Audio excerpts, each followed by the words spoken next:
I can hear your boos. Boo louder. I don't care. Boo louder.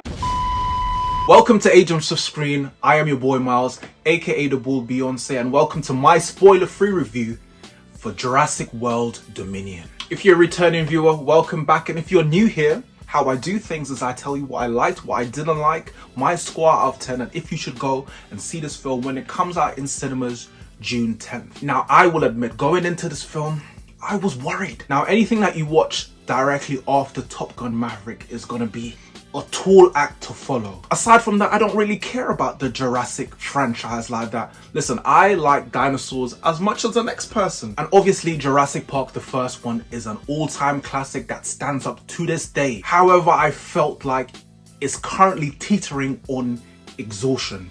I believe that might be the first time I've ever used teetering in a sentence. But the subsequent, I'm going into this, subsequent iterations, I'm moving like Shakespeare tonight, baby.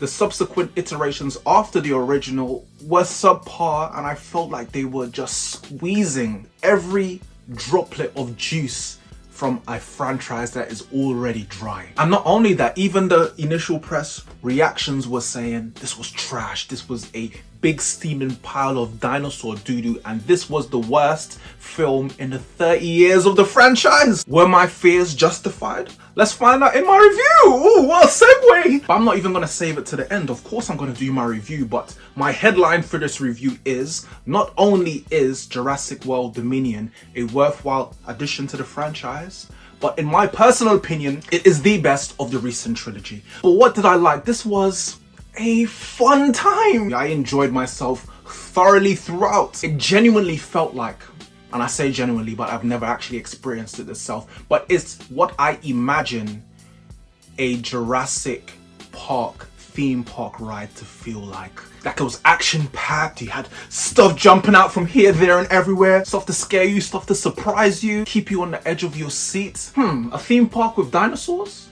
One could call it a Jurassic Park. Okay. It's below my usual standards, and I sincerely apologize. But it was a really fun time. The action sequences, cool, blimey, they were genuinely impressive.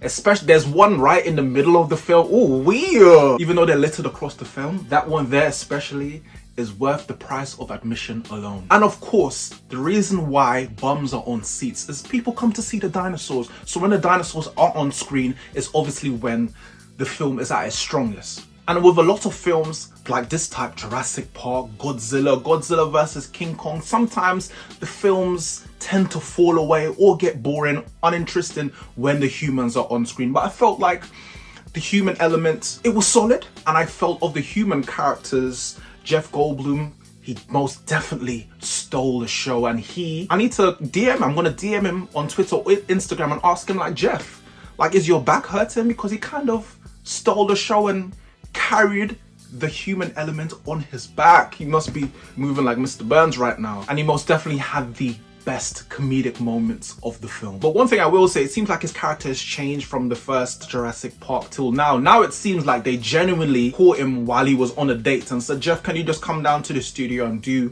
some bits for us? You don't have to change clothes, you don't have to change your hair, your glasses.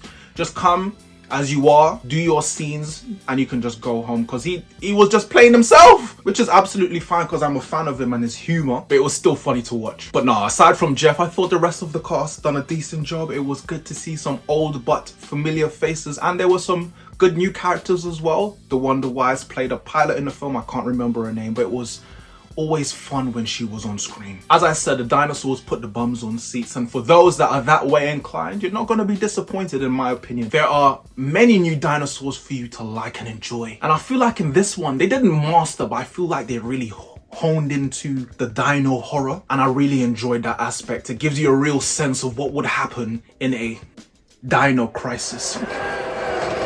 I can hear your boos. Boo louder. I don't care. Boo louder. Things I didn't like. To be fair, there's not a lot, but the thing that grated me the most is I felt like there were a lot of unrealistic coincidences that were really glaring to me, like, oh my god, how will we ever get out of this situation? Coincidence. Oh my god, we've been searching so long for this unfindable object. How will we ever find it? Coincidence. We're dead.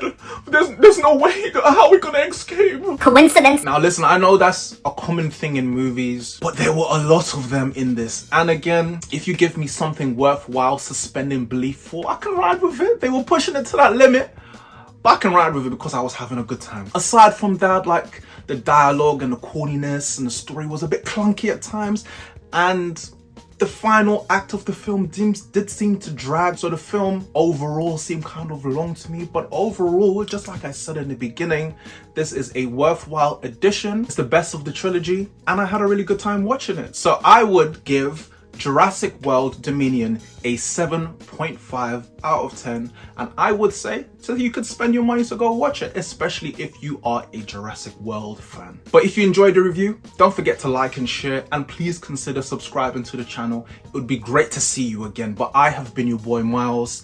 This has been Agents of S.C.R.E.E.N, and until the next video, which will be coming extremely soon, peace.